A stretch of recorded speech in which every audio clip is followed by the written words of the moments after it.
अस्सलामु अलैकुम रहमतुल्लाह।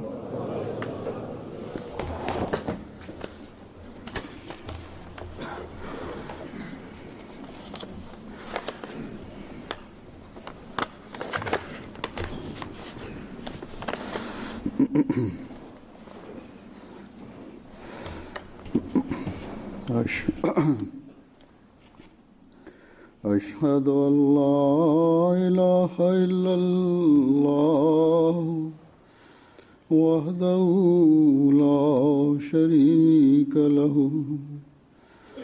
وأشهد أن محمدا عبده ورسوله أما بعد فأعوذ بالله من الشيطان الرجيم بسم الله الرحمن الرحيم الحمد لله رب العالمين الرحمن الرحيم مالك يوم الدين إياك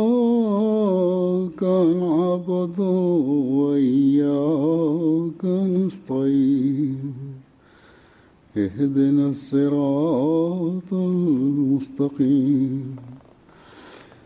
صراط الذين أنعمت عليهم غير المغضوب عليهم ولا الضالين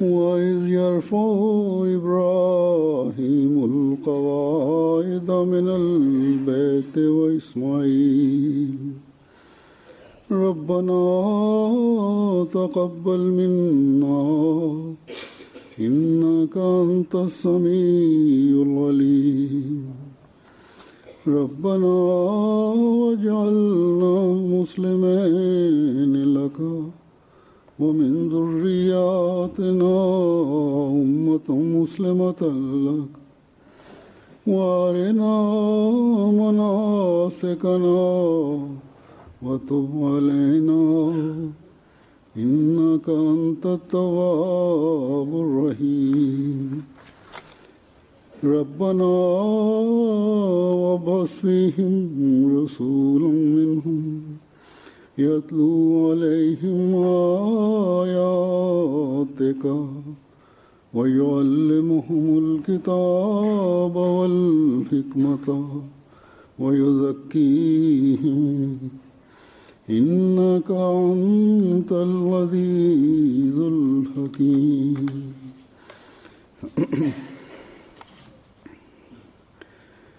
इन आयात का तर्जुमा यह है कि और जब इब्राहीम उस खास घर की बुनियाद La traduction de ces versets est comme suit. Et souvenez-vous quand Abraham et Ismaël élevaient les fondations de la maison, tout en implorant, notre Seigneur, accepte ceci de nous, car tu es celui qui entend tout, tu es l'omniscient. Notre Seigneur, fais-nous tous deux soumis à toi, et fais de notre postérité un peuple soumis à toi. Et montre-nous nos façons de prier, et tourne-toi vers nous avec clémence. Car tu es celui qui revient sans cesse avec compassion, tu es le miséricordieux. Notre Seigneur élève parmi eux un messager d'entre eux-mêmes, qui puisse leur réciter des signes, leur enseigner le livre et la sagesse, et qui puisse les rendre purs. Assurément, tu es le puissant, tu es le sage.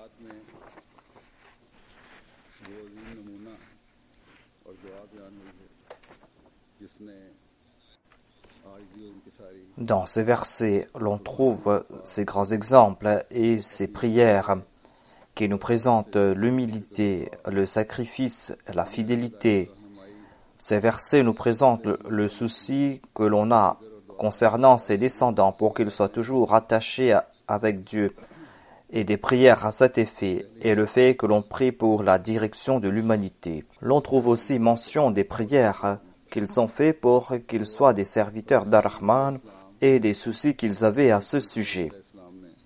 Dans ce premier verset, l'on trouve mention de ce grand sacrifice consenti par Hadrat Ibrahim alayhi salam et par Hadrat Ismaïl alayhi salam.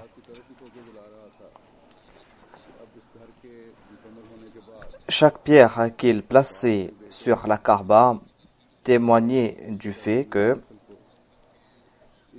une fois cette maison construite, le père va laisser son fils ici et va laisser aussi ses descendants dans ce lieu désert pour toujours. Et le père a fait comprendre à son fils que maintenant tu dois vivre dans ce lieu désert afin d'habiter cette maison.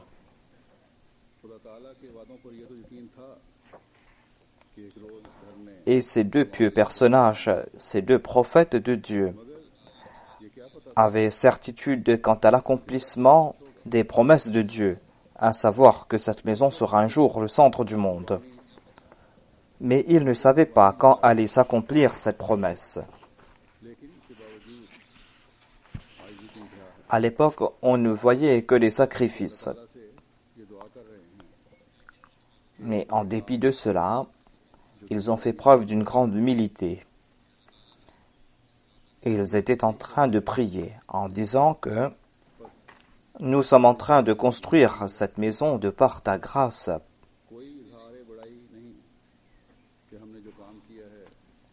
Ainsi, accepte nos sacrifices. Il n'y avait point de vantardise. Il n'avait point dit que nous avons accompli une œuvre grandiose et nous devons être récompensés. Et nous devons être récompensés rapidement.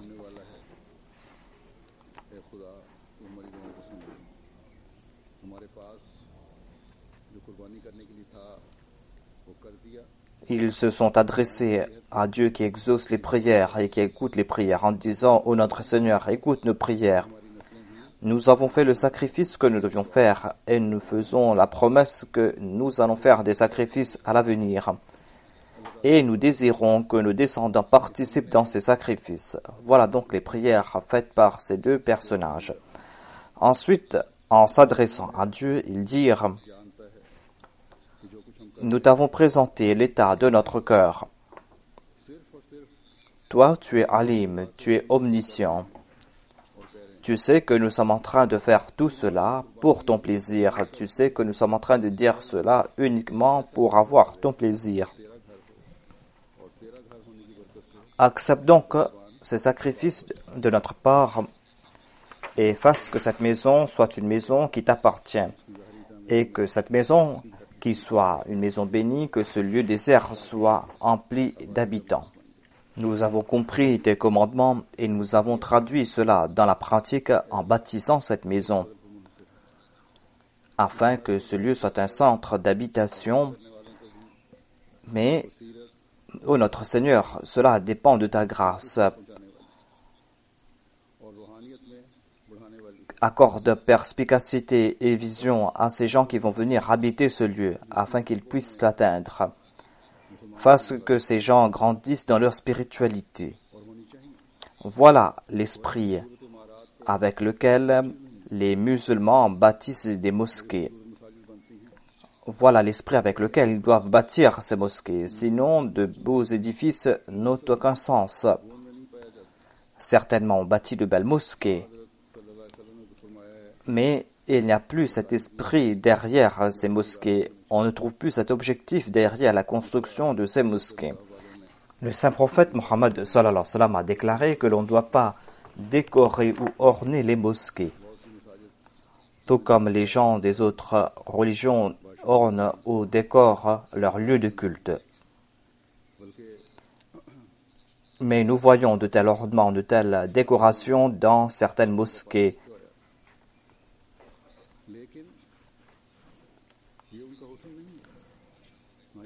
Certains rois ont même embelli ces mosquées avec de l'or.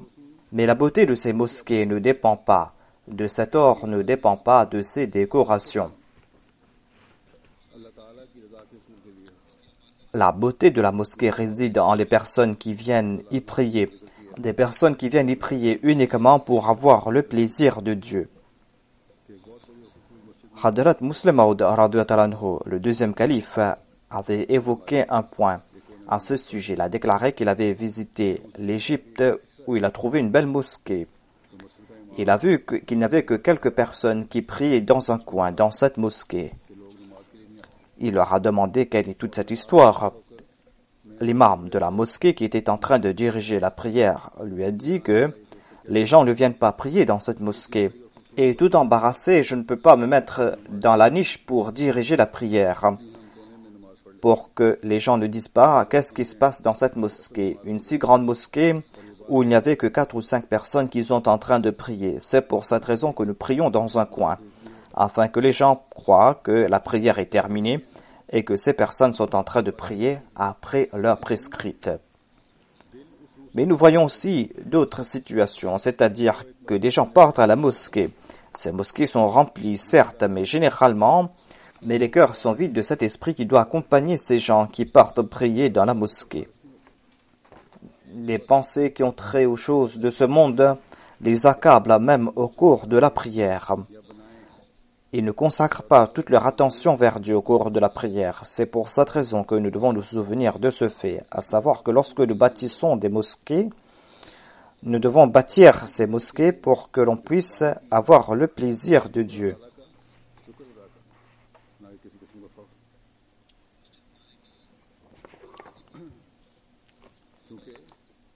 Et nous devons remercier Dieu pour les sacrifices qu'on a fait pour bâtir cette mosquée. On ne doit pas en être fier. Car ces sacrifices que nous avons faits pour bâtir cette mosquée, eh bien, ces sacrifices sont insignifiants, n'ont aucune importance face aux sacrifices du prophète Ismaël alayhi salam. Nous ne sacrifions que nos biens. Et généralement, on sacrifie ses biens selon ses revenus. Certainement, aujourd'hui, c'est un très grand sacrifice que l'on est en train de faire, que de sacrifier ses biens, pour un objectif noble, le fait de changer de priorité et de faire ces sacrifices financiers. Et certainement, bâtir une mosquée est une œuvre louable. À plusieurs reprises, le saint prophète Mohammed lui a attiré notre attention à ce sujet. Ainsi, de telles personnes qui vont faire ce sacrifice seront récompensées par Dieu. Par la grâce de Dieu, la Jamaat ici en Occident est en train de porter son attention à ce sujet. Et on est en train de bâtir des mosquées. Et nombre de personnes ont changé de priorité à tel point qu'ils ne sacrifient plus de leurs revenus excédentaires, mais se mettent en difficulté pour faire ces sacrifices. Mais on doit toujours se souvenir de ce fait que l'on ne doit jamais être fier de ces sacrifices.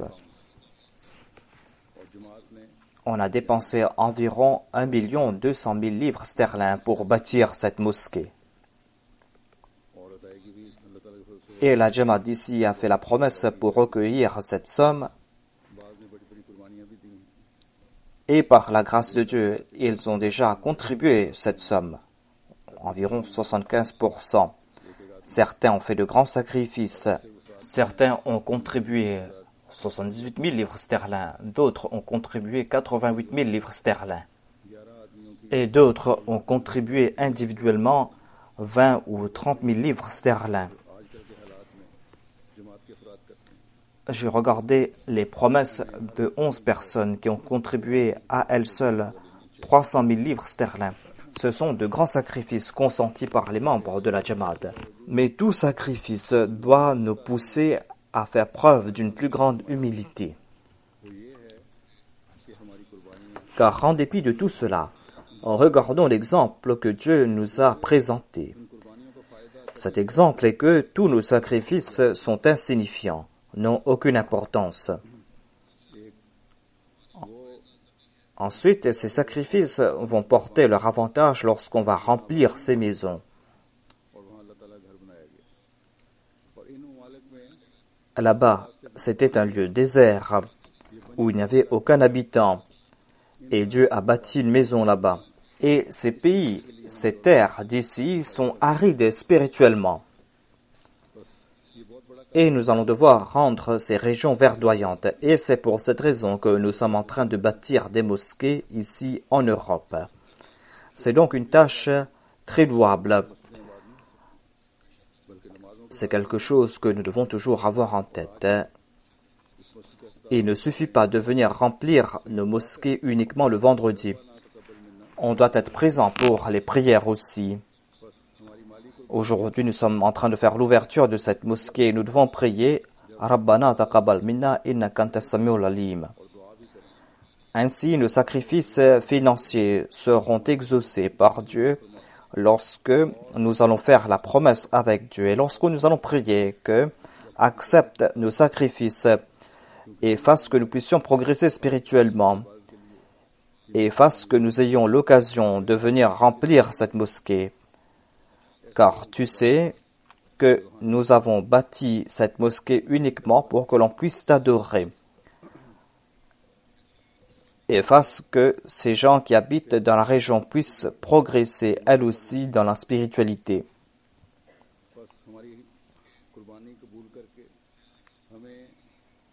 Car nous sommes en train de bâtir cette mosquée pour que l'on puisse se souvenir de toi. Ainsi, accepte nos sacrifices et fasse que nous puissions progresser spirituellement pour que nous puissions nous rapprocher de toi, pour que nous puissions hériter de ton paradis. Dans un hadith qui a été cité dans le recueil Musnad Ahmad bin Hanbal, il est dit que le saint prophète Mohammed sallallahu alayhi wa sallam a déclaré qu'au jour de la résurrection, Dieu le Tout-Puissant va déclarer que on va comprendre, on va savoir qui sera honoré aujourd'hui. Quelqu'un a demandé au saint prophète qui seront ceux qui seront honorés. Le saint prophète a déclaré ceux qui viennent à la mosquée pour se souvenir de Dieu. Dans un hadith cité dans le recueil Bukhari qui a été mentionné par Hadrat Abu Huraira, il est dit que le saint prophète Mohammed sallallahu alayhi wa sallam a déclaré celui qui vient à la mosquée matin et soir, Allah va préparer pour lui au paradis son accueil.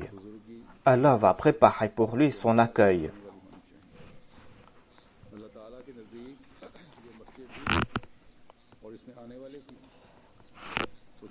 Ainsi, nos mosquées doivent être là pour que nous puissions être honorés.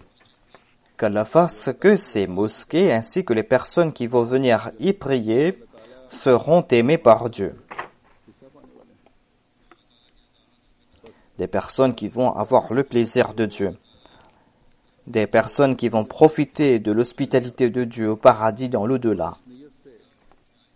Ainsi, chanceuses sont ces personnes qui bâtissent ces mosquées avec de telles intentions. Des personnes qui viennent dans ces mosquées avec de telles intentions.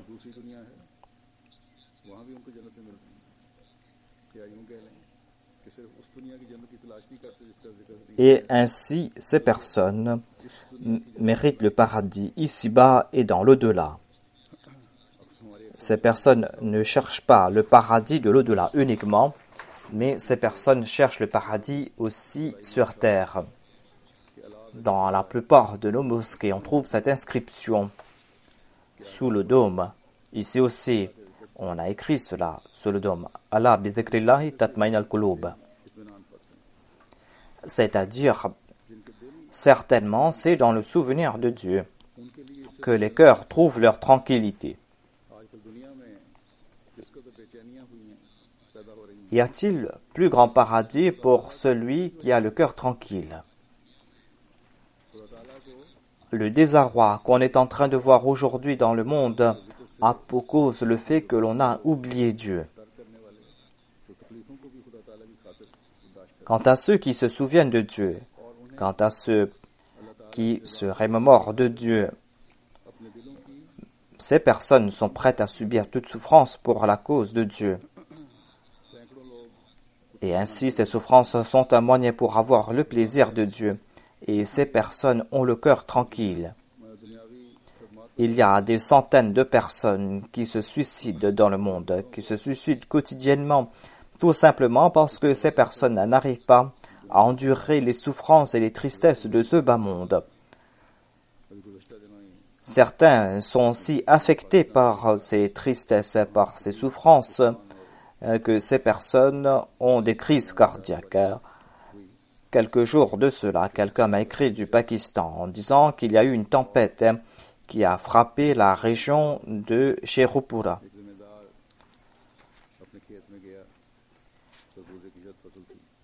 Et cette pluie diluvienne a détruit les récoltes.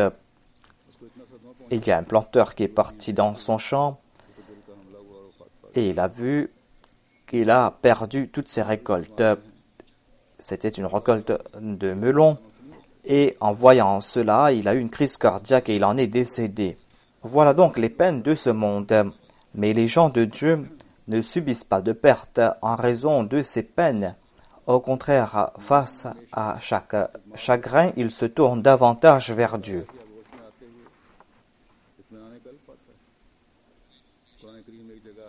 Lorsque le croyant fait face à une peine, il se tourne vers Dieu, il se place dans le giron de Dieu pour avoir la tranquillité au cœur. Dans la sourate Ar-Rahman, Allah déclare وَلِمَنْ خَافَ مَقَامَ رَبِّهِ جَنَّتَانِ. Quant à celui qui craint son Seigneur, eh bien cette personne aura 2 paradis. Ainsi, le souvenir de Dieu, le fait de l'adorer en ayant crainte de Dieu au cœur, ces personnes qui vont agir ainsi auront la tranquillité au cœur et vont recevoir ce paradis ici sur terre et auront le paradis dans l'au-delà en étant un serviteur d'Ar-Rahman.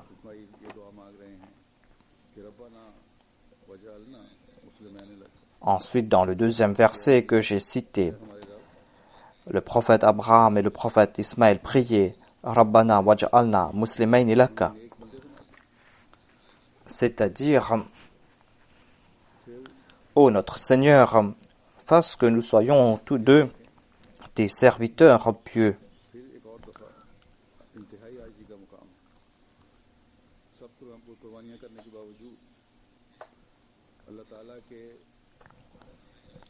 Encore une fois, ils ont fait preuve d'une grande humilité, en dépit de tous ces sacrifices, en dépit du fait qu'ils étaient des prophètes de Dieu.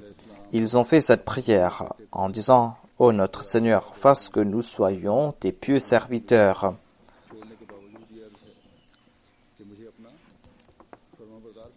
Hadrat Ibrahim alayhi salam a laissé son épouse et son enfant dans ce lieu désert suite à l'ordre de Dieu. Mais en dépit de cela, il a prié « Fasse que je sois obéissant envers toi. » Il a donné pour la cause de Dieu sa femme et son enfant, mais il a prié, il a dit « Fasse que je sois obéissant envers toi. » Pour la cause de Dieu, il était prêt à égorger son fils. Mais en dépit de cela, il a déclaré que fasse que nous soyons toujours obéissants envers toi et que nous soyons parmi tes serviteurs choisis. Voilà donc le statut que doit atteindre un croyant, à savoir qu'il ne doit jamais être fier de ses bonnes œuvres et il ne doit pas placer toutes ses confiances en ses bonnes œuvres. Jamais il ne doit être fier de ses sacrifices. Il doit toujours craindre Dieu à chaque instant. Il doit prier « Ô notre Seigneur, nos actions sont insignifiantes. Si tu accompagnes nos actions de nos grâces, eh bien nous serons tes serviteurs choisis. Nous serons des Abderrahman. Ainsi, nous prions et c'est là notre supplication humble, à savoir, fasse que nous puissions marcher sur les voies de la vertu, fasse que nous soyons toujours fidèles envers toi, fasse que nous puissions marcher sur les voies de ton plaisir, car voilà cet objectif sublime pour lequel l'homme a été créé.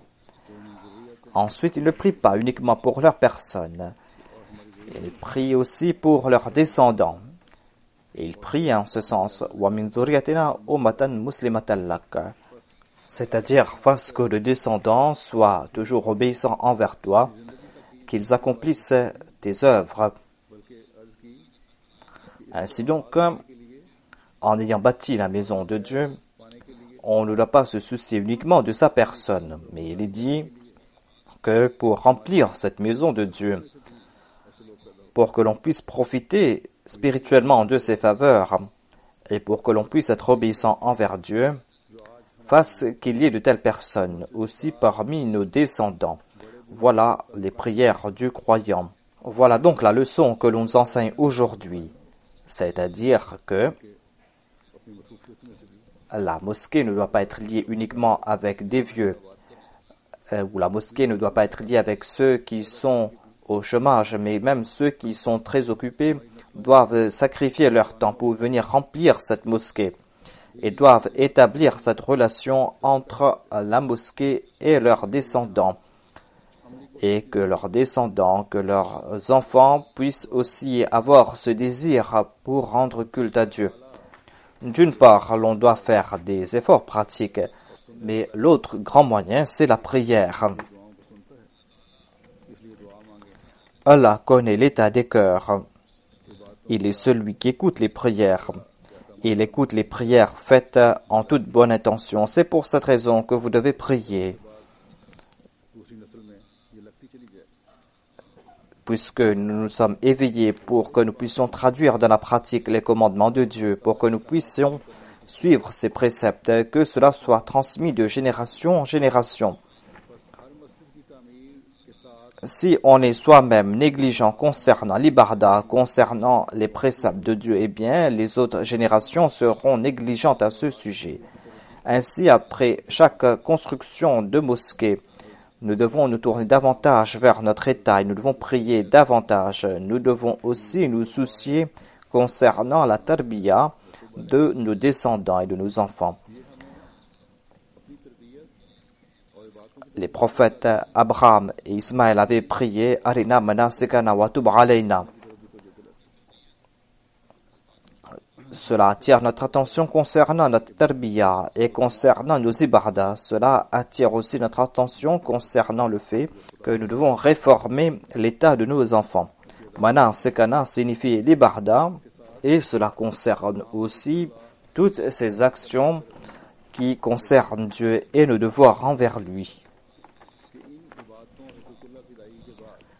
Ainsi, nous devons accomplir l'ibarda, mais nous devons aussi accomplir nos devoirs envers Dieu. Après avoir accompli ces ibardas et après s'être acquitté de ses devoirs envers Dieu, l'on ne doit pas être fier en disant que nous avons accompli une grande action. Nous devons prier wa tub alayna, c'est-à-dire accepte notre repentir, tourne-toi vers nous. Accepte notre repentir. Et même si nous avons commis de petites fautes, eh bien, ferme les yeux sur ces fautes. Certainement, tu es celui qui accepte le repentir. Tu es le miséricordieux. Ainsi, lorsque l'on va prier soi-même de façon constante, eh bien, l'on va atteindre l'objectif de la construction de ces mosquées. Et l'on va faire aussi de son mieux pour avoir le plaisir de Dieu.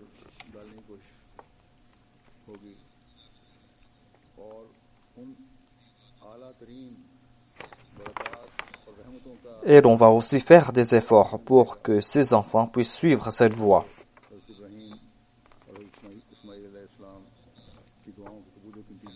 Et nous allons profiter de ces grandes faveurs, de ces grâces qui ont été accordées en résultat à l'exaucement des prières du prophète Abraham et du prophète Ismaël, des faveurs que Dieu a accordées à ce bas monde.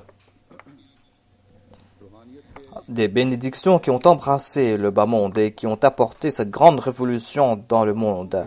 Une révolution qui a fait revivre ceux qui étaient morts, qui a fait couler de nouvelles sources de spiritualité. Une révolution grâce à laquelle l'on a atteint de hauts niveaux dans le domaine de l'ibarda, des stades que l'on n'avait pas vus ou entendus auparavant. Ainsi, le plus grand des prophètes a été envoyé. grâce auquel l'ibarda a atteint son apogée, grâce auquel la fidélité a atteint son apogée, et grâce auquel nos devoirs envers Dieu ont atteint leur apogée. Tout cela ont été exaucés par Dieu.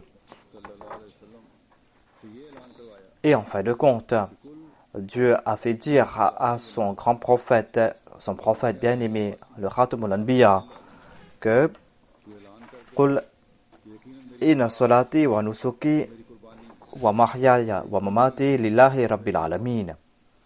C'est-à-dire annonce au monde que certainement mes prières et mes sacrifices, ma vie et ma mort, tous ont été consacrés à Dieu, le Rabbul Alamin. Ainsi donc, auprès de Dieu, l'ibarda, les sacrifices et toute action doit atteindre ce niveau qui ont été ni vu ni entendu auparavant. Voilà donc l'apogée qu'avait atteint notre maître, le saint prophète Mohammed Mustafa sallallahu alayhi wa sallam. Dieu lui a fait annoncer que pour avoir l'amour de Dieu, vous allez devoir maintenant suivre ce grand prophète. Sans cela, vous ne pourrez pas avoir le plaisir de Dieu. Voilà le modèle parfait pour vous. Le modèle dans le domaine de l'ibarda, des sacrifices. Et quant à ceux qui ont profité du pouvoir sanctifiant du saint prophète, ces personnes ont parcouru de nouvelles voies afin d'avoir le plaisir de Dieu. Et cela, ils l'ont acquis en suivant le saint prophète Mohammed b. lui. Il y avait ceux qui se consacraient à l'adoration de Dieu pendant toute la nuit et qui, pendant la journée, faisaient des sacrifices pour la cause de la foi. Ceux qui étaient morts spirituellement ont acquis une vie des plus sublimes. Voilà donc ce grand prophète qui a été envoyé jusqu'à la fin des temps pour tous les peuples et pour toute époque. Ainsi donc, ces faveurs sont là aujourd'hui. Cet exemple parfait est toujours brillant aujourd'hui, tout comme il l'était au premier jour.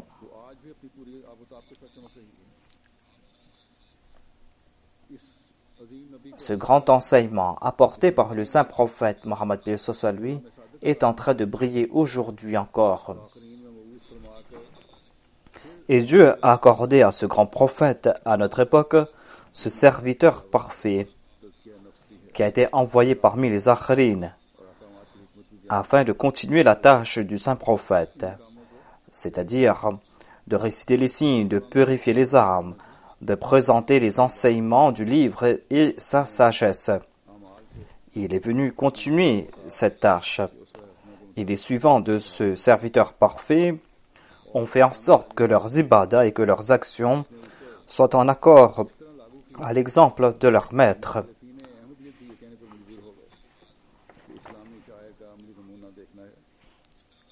Et ils ont mis en pratique les enseignements de l'islam avec une telle ardeur que les adversaires de l'Ahmadiyya ont été contraints de dire que si vous voulez voir l'exemple pratique des enseignements de l'islam, eh bien regardez les Ahmadis. Ainsi voilà l'exemple laissé parmi nos aînés. Et non seulement qu'ils ont coulé le bec de nos adversaires, mais ils leur ont fait témoigner, à savoir que si vous voulez voir l'image pratique des enseignements de l'islam, eh bien regardez les membres de la Jamaat Ahmadiyya.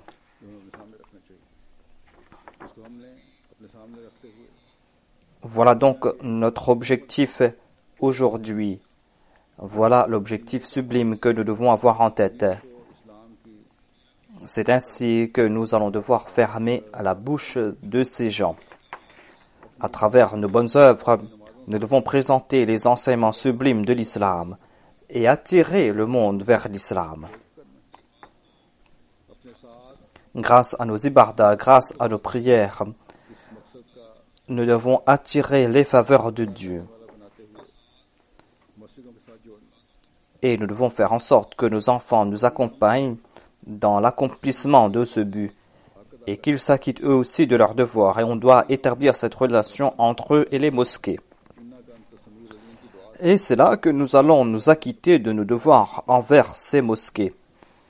Et c'est là que nous allons faire cette prière. Rabbana taqabbal minna innaka antas samiul alim. Et c'est là que nous allons profiter des faveurs de ces prières.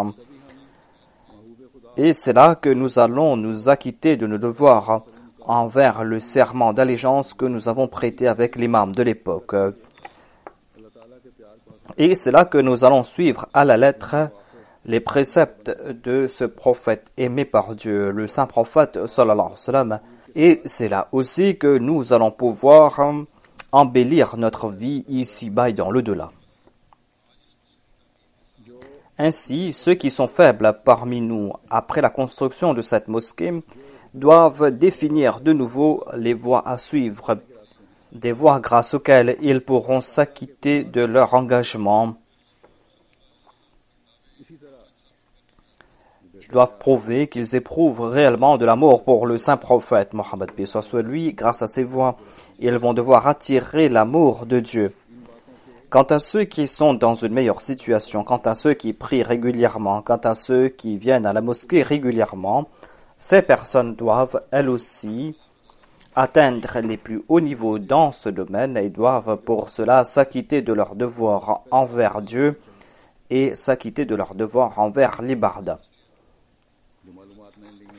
Cette mosquée doit créer une révolution dans les membres de la Jamaat d'ici. D'après les renseignements que j'ai reçus dans la grande salle qui est ici, c'est une salle qui peut accueillir environ 760 personnes. Eh bien, on doit remplir cette salle de gens qui vont venir y prier. Et on m'a dit que la salle des dames peut accueillir 560 personnes. Et les deux salles peuvent accueillir environ 680 personnes. Ainsi donc, environ 2000 personnes peuvent prier dans cette mosquée. Mais cette possibilité doit maintenant se transformer au plus vite en certitude.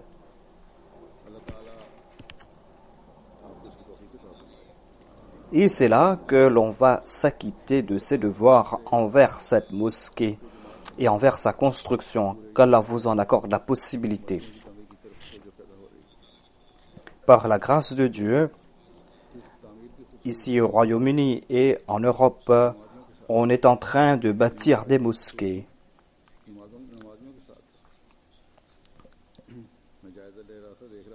Mais la beauté de ces édifices sont liées avec les personnes qui vont venir y prier. J'ai fait une analyse à ce sujet. En 2003, on a fait l'ouverture de la mosquée Baytul Futur. Avant cela, on n'avait qu'une seule mosquée, c'est-à-dire la mosquée Fazl. Après cela, on a ouvert 14 nouvelles mosquées ici au Royaume-Uni. Et 7 à 8 ans de cela, en Europe, on avait 13 mosquées. Maintenant, on a environ 57 mosquées, car il y a quelques mosquées qui sont en voie de construction. Et ainsi, on a construit 44 nouvelles mosquées en Europe au cours de ces dernières années, en Europe en général et en Allemagne en particulier. La beauté de ces mosquées n'est pas liée avec ces édifices, mais avec les personnes qui viennent y prier. C'est pour cette raison qu'encore une fois, aujourd'hui, je fais des rappels aux Ahmadis de l'Europe en disant que notre fierté ne doit pas se lier avec la construction de ces édifices. Le saint prophète avait fait une prophétie à ce sujet, à savoir que les gens seront fiers de la construction des mosquées. Mais les suivants du serviteur parfait du saint prophète ne doivent pas être fiers de la construction de leur mosquée. Certes, les autres musulmans peuvent en être fiers.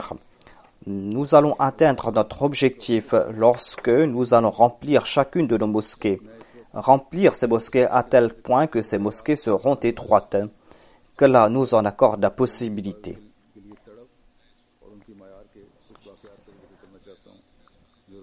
Je vais évoquer quelques récits concernant les compagnons du Messie premier l'Islam, concernant leurs désirs, concernant l'ibarda, concernant leur concentration au cours de la prière. Hadrat Jan Muhammad Sahib, radhiyallahu anhu, qui était le fils d'Abdul Ghaffar Saheb de Daska, a déclaré qu'on faisait la prière de Maghrib sur le toit de la mosquée Mubarak. Mais il y avait Mirza Nizamuddin et quelques personnes qui s'étaient réunies dans la cour qui était à côté de la mosquée. Et ils étaient en train de fumer le narguilé. Mirza Nizamuddin était un parent du Messie premier l'Islam, mais était son adversaire acharné. Il ne s'intéressait pas avec les affaires de la foi, il rejetait même l'existence de Dieu. Ainsi donc, ils étaient réunis à côté de la mosquée. Il y avait aussi de l'alcool, et ils étaient assis sur des lits.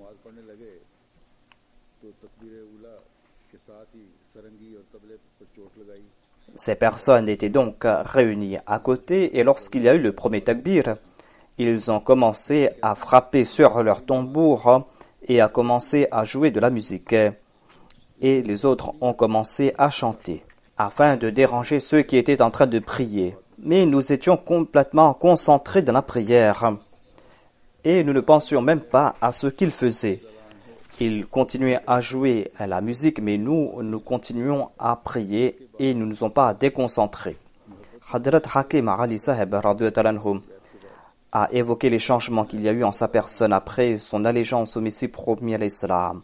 Il a déclaré que l'amour pour le Messie promis m'avait rendu complètement fou. Et tous les mois, je me présentais au Messie promis à l'Islam.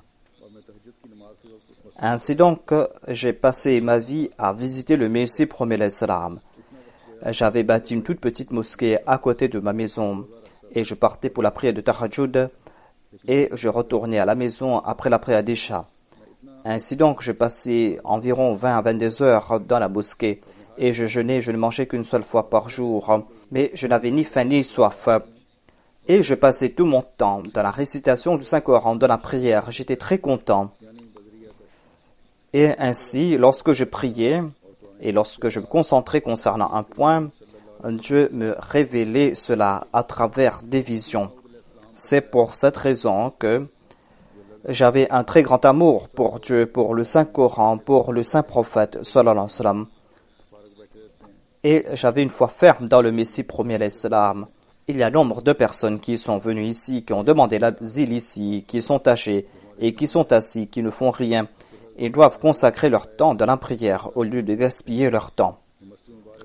Voilà donc le niveau que l'on doit atteindre dans le domaine de l'ibarda. Hadrat Mir Mahdi Hussein Sahib rapporte que il y avait 3 compartiments dans la mosquée Mubarak.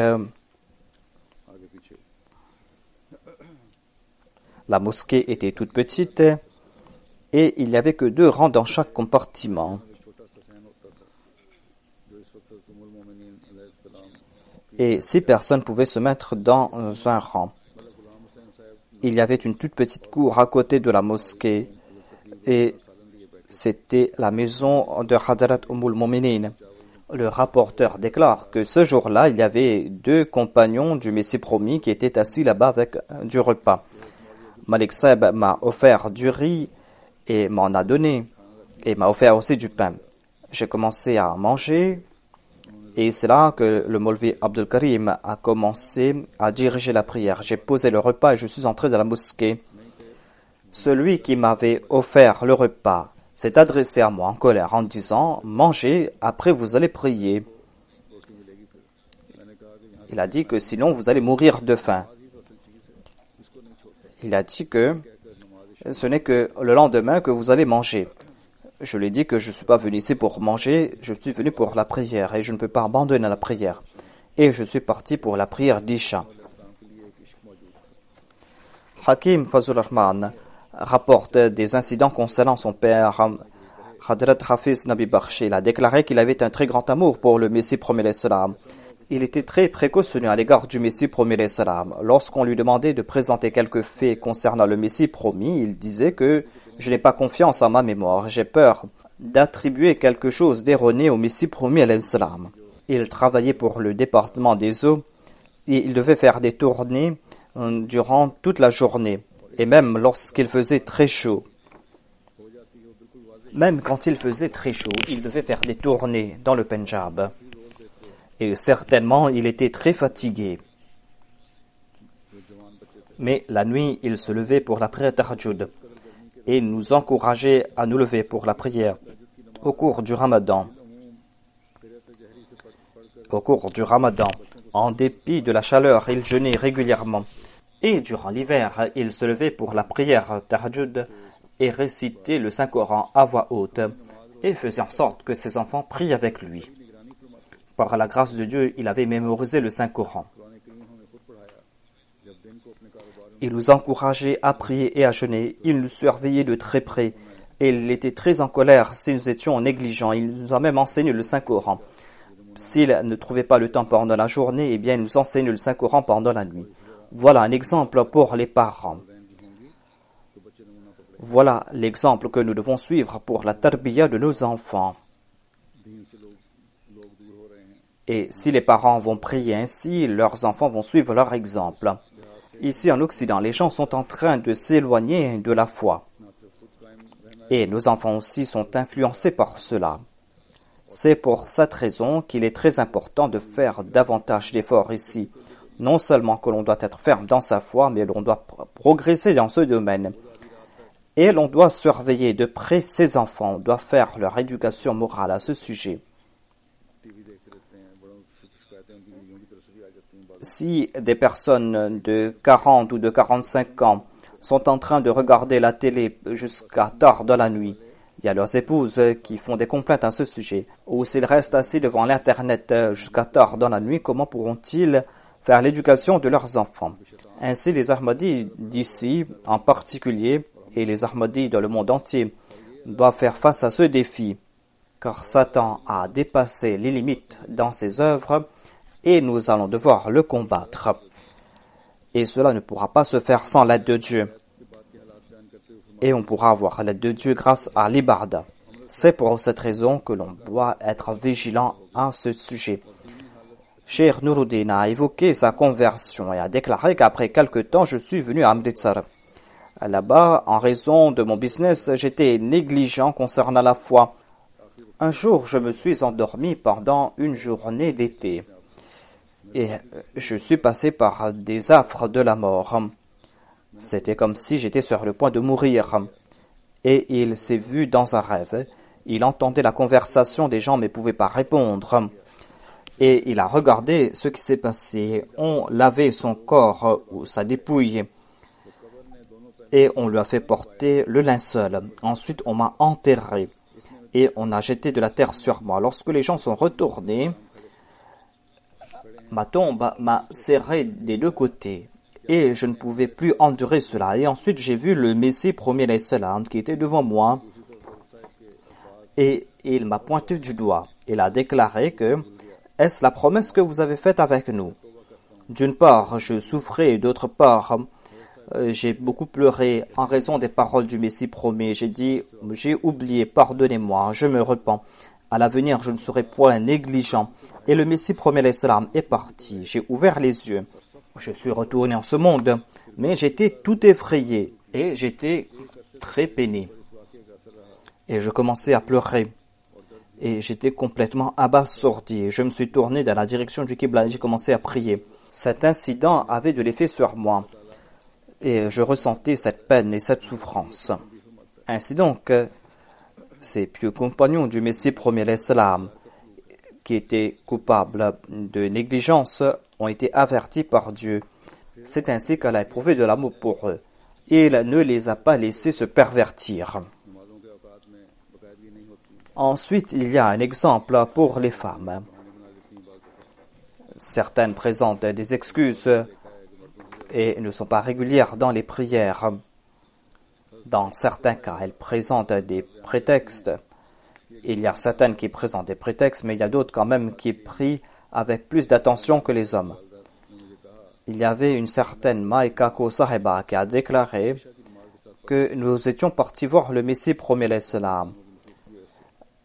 La mère du Molvi Kamruddin a déclaré que quotidiennement, nous combinons la prière de Maghrib avec la prière d'Isha en raison de nos occupations.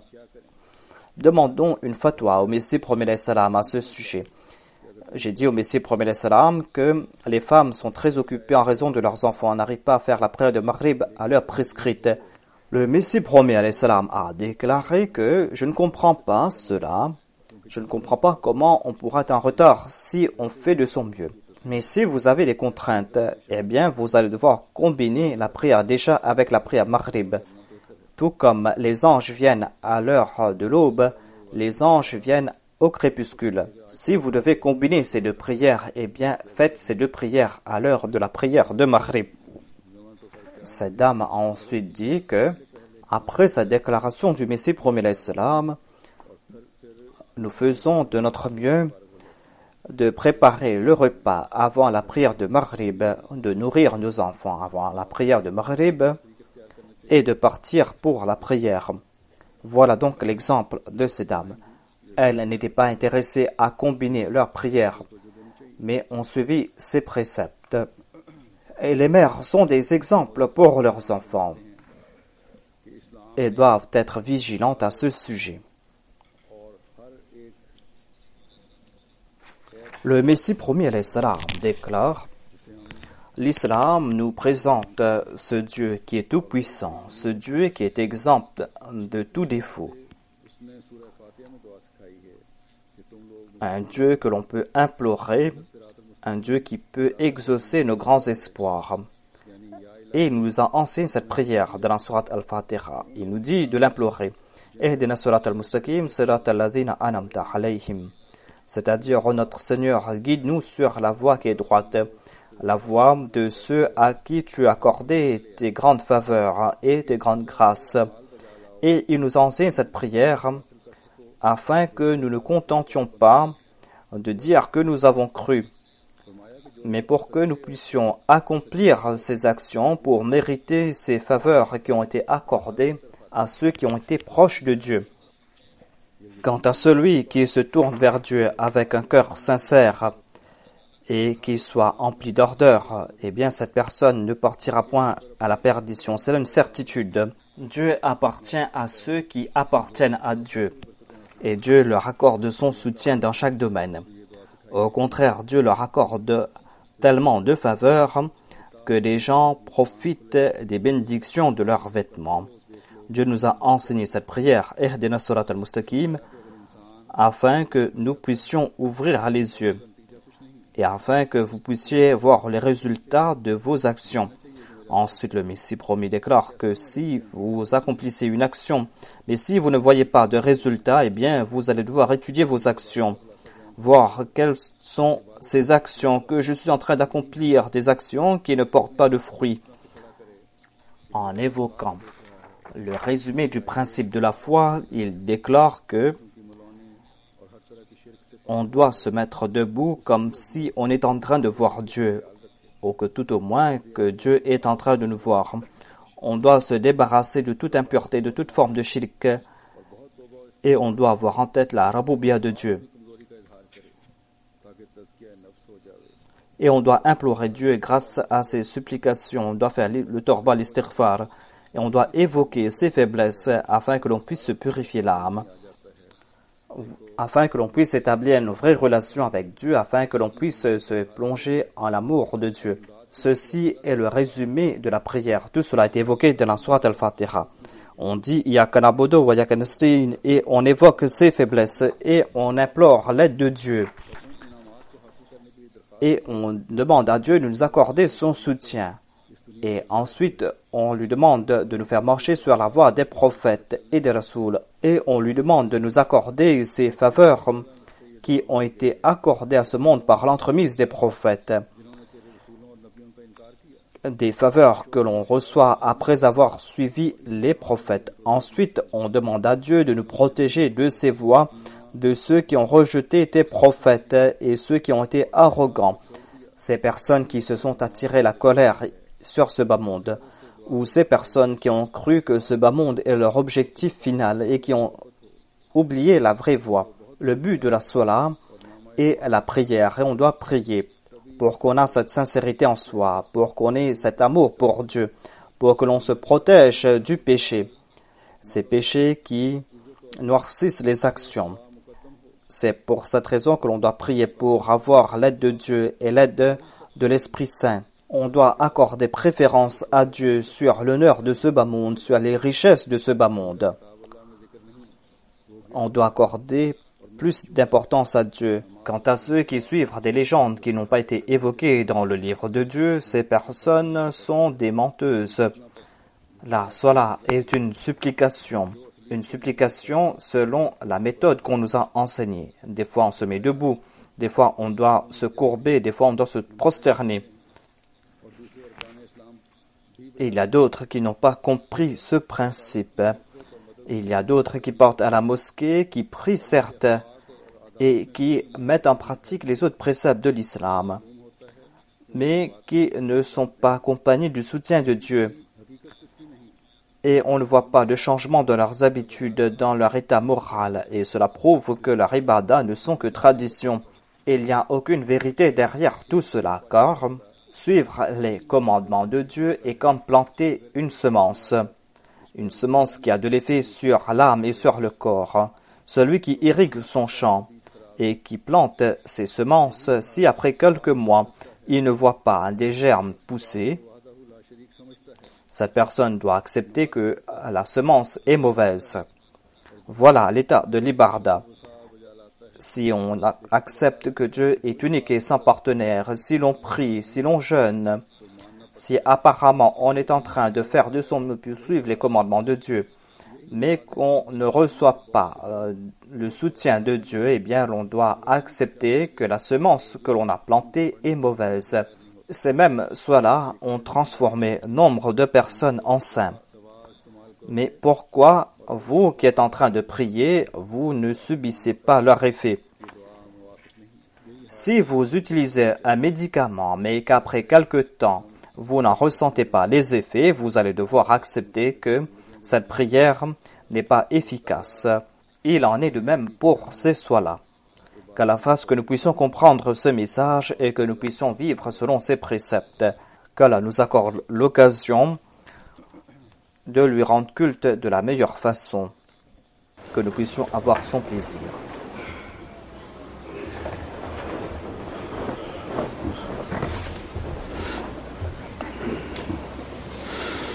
Alhamdulillah, nahmaduhu.